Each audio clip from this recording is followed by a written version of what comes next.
Con la experiencia en la guerra de Vietnam se revelaron varios defectos en las capacidades de los cazas estadounidenses y se demostró que ni sus aviones ni sus pilotos estaban preparados para el combate aéreo cercano. Esta necesidad de nuevos cazas de superioridad aérea llevó a los Estados Unidos a iniciar en 1965 proyectos para desarrollar nuevos aviones de altas prestaciones. Se buscaba diseñar un caza ligero de unas 11 toneladas que pudiese superar en un 25% las prestaciones del MiG-21. General Dynamics fue el orgulloso ganador que diseñó el F-16 Fighting Falcon. Este mortal avión multipropósito ha sido construido para ser versátil y eficaz a menos de la mitad de precio del F-15. El F-16 fue introducido por primera vez en 1978. Ya para la guerra de Irak, 253 F-16 fueron desplegados en más de 13,000 salidas en la operación Tormenta del Desierto. Este fue el caza más efectivo de esa guerra.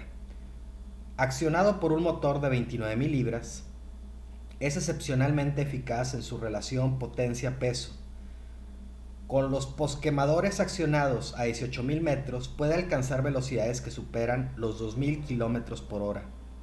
Su particular diseño del cuerpo del ala fusionado proporciona al F-16 mayores velocidades de ascenso y de viraje. La cubierta de cristal abombada de una sola pieza del F-16 da a sus pilotos un campo visual incomparable, una importante ventaja en los combates aéreos. En las misiones nocturnas, el F-16 cuenta con el sistema que incorpora un radar de seguimiento del terreno y un sensor de infrarrojo que convierte al F-16 en un avión extremadamente capacitado en misiones nocturnas y en todo tipo de clima. Desarrollado para ser el primer caza multipropósito, este eliminó la necesidad de muchos aviones diferentes de un solo propósito. El F-16 lanza armamento guiado y de caída libre con gran precisión, aunque originalmente fue diseñado como caza ligero de acuerdo con las reglas del vuelo visual diurnas, pero fue evolucionando hasta convertirse en un extraordinario cazabombardeo de todos los tiempos. Agilidad a gran velocidad, resistencia increíble y versatilidad en las misiones es lo que definió al F-16. Se convirtió en el mayor programa de aviación de combate de reacción de Occidente, con más de 4,400 aviones construidos desde que su producción fuera iniciada en 1976. Está previsto que el F-16 permanezca en el servicio con la Fuerza Aérea de los Estados Unidos hasta el 2025. Algunas de las características generales que tiene el F-16 son: es de una plaza, su longitud es de 14,8 metros, con una envergadura de 9,8. Su peso vacío es de 8,670 kilogramos, su peso cargado es de 12,000 kilogramos. El peso máximo al despegue es de 19,200 kilogramos.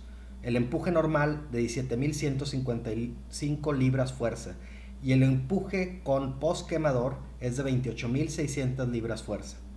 La velocidad máxima operativa es de 2,414, 2 Mach, a altitud sin carga externa. El radio de acción es de 550 kilómetros y tiene un régimen de ascenso de 250 metros por segundo.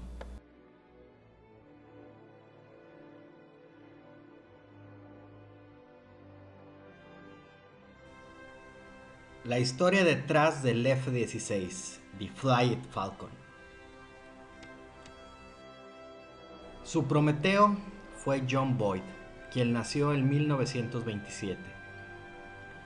Se graduó primero como economista y posteriormente de ingeniero industrial. En 1944 se enlistó en el Cuerpo Aéreo del Ejército y en 1953 estuvo en Corea como piloto de un F-86 Sabre. Ya hay un post que está en los álbumes donde hablamos del F-86 que es muy similar al MiG-15. Posteriormente, fue también el asesor del Pentágono en el desarrollo del F-15 y obviamente el F-16. A principios de la década de los 50, John Boyd se desempeñó destacadamente como piloto de combate en la Guerra de Corea. A mediados de esa década, era el instructor de vuelo más respetado en la Nellis Air Force Base, en Nevada. Era prácticamente invencible en las refriegas aéreas prácticas, tan bueno que se le pidió reescribir el manual de tácticas para pilotos de combate. Había desarrollado un estilo que desmoralizaba y aterraba, se metía en la cabeza del enemigo, entorpecía su capacidad de reaccionar. Boyd era astuto y arrojado.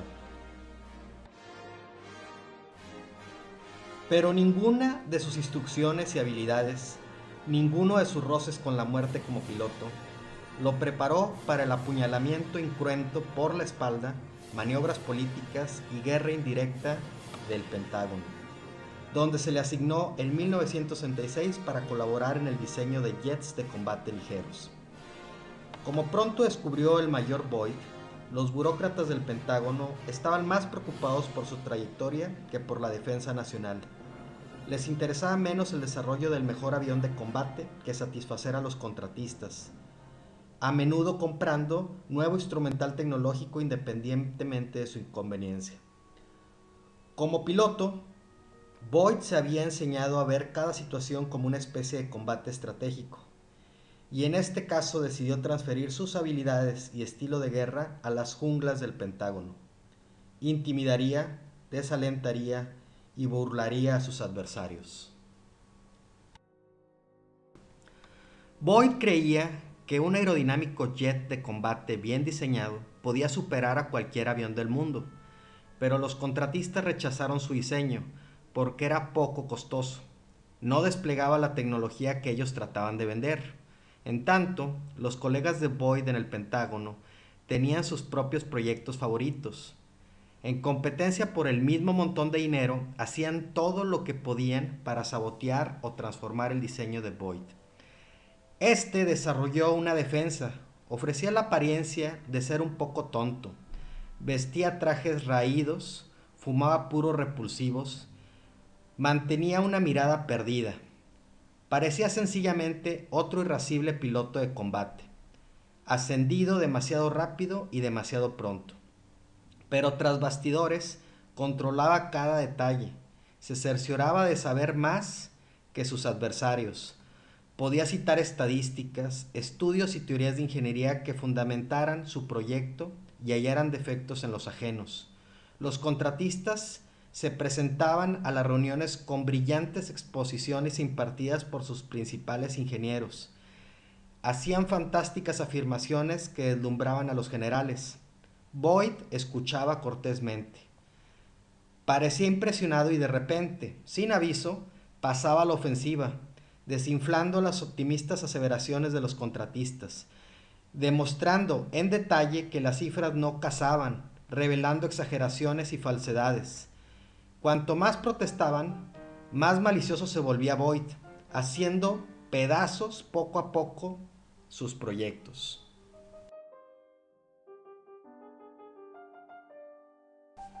Como ya podrán imaginarse, Boyd pronto se dio cuenta de que su proyecto era impopular en el Pentágono y de que enfrentaría oposición y obstrucción a todo lo largo de la línea.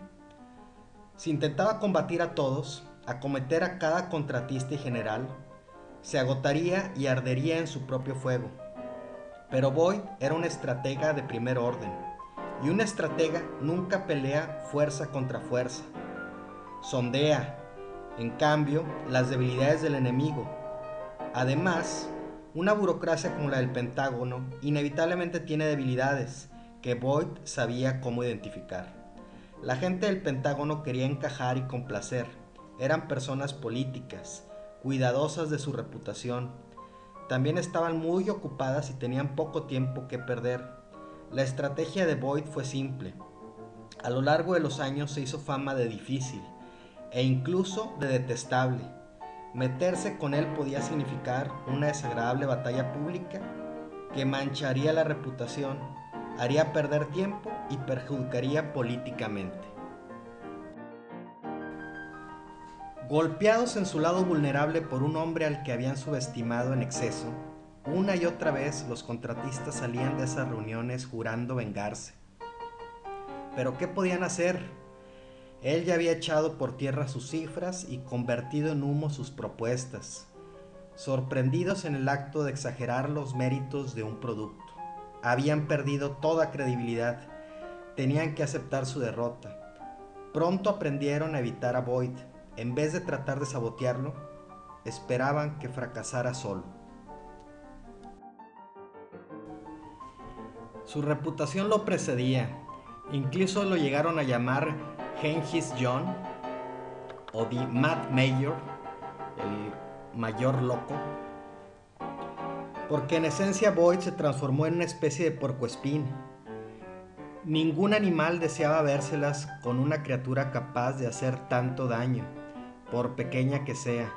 Aún los tigres la dejarán en paz, y ser dejado en paz le dio a Boyd poder permanente, lo que le permitió sobrevivir lo suficiente para hacer prosperar el proyecto del F-15 y el F-16. En 1974, Boyd y su equipo habían concluido el diseño del jet en el que habían trabajado, y su aprobación parecía segura. Pero parte de la estrategia de Boyd había sido formar una red de aliados en diferentes sectores del Pentágono, y estos hombres le dijeron que había un grupo de generales de 3 estrellas que aborrecían su proyecto y planeaban su derrota. Le permitirían ver a los diversos oficiales en la cadena de mando y todos le darían el visto bueno, pero después habría una última reunión con ellos en la que frustrarían el proyecto como lo habían planeado tiempo atrás. Habiendo llegado tan lejos, sin embargo, daría la impresión de que el proyecto había recibido un trato justo. Además de su red de aliados, Boyd siempre trataba de cerciorarse de tener al menos un partidario poderoso. Este era usualmente fácil de encontrar. En un medio político como del Pentágono, siempre había algún general u otro poderoso funcionario disgustado con el sistema y feliz de ser protector secreto de Boyd. Esta vez Boyd recurrió a su más fuerte aliado, el secretario de Defensa James Schlesinger, y obtuvo su aprobación personal del proyecto. Luego, en la reunión de los generales, a los que notó interiormente satisfechos de poder darle una puñalada final, anunció: «Caballeros, el secretario de Defensa me ha autorizado a informarles que esta no es una reunión de toma de decisiones, es exclusivamente para propósitos informativos». El proyecto, dijo, ya había sido aprobado, y procedió a impartir su exposición, que prolongó tanto como pudo para retorcer el puñal en sus espaldas. Quería que se sintieran humillados y evitaran volver a meterse con él.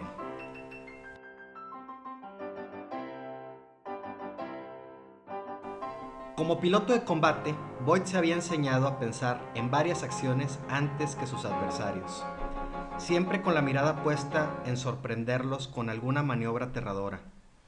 Incorporó esta estrategia a sus batallas burocráticas. Cuando un general le daba una orden claramente destinada a arruinar los planes de su jet ligero, él sonreía, sacudía la cabeza y decía: «Señor, cumpliré gustosamente esa orden, pero quiero que la ponga por escrito». A los generales les agradaba emitir órdenes verbales, más que por escrito, para cubrirse en caso de que las cosas marcharan mal. Tomando por sorpresa, el general en cuestión desechaba la orden o rechazaba la petición de ponerla por escrito, lo que en caso de difundirse públicamente podía hacerlo quedar muy mal. De cualquier forma, estaba atrapado. Luego de varios años de tratar con Boyd, los generales y sus secuaces aprendieron a evitarlo, lo mismo que a sus fétidos puros, excesos verbales y tácticas de retorcimiento de puñales, como una plaga. Dado este amplio margen de maniobra, él pudo hacer avanzar sus diseños del F-15 y el F-16 por el casi imposible proceso del Pentágono, dejando una huella perdurable en la Fuerza Aérea al crear dos de los más famosos y efectivos jets de combate.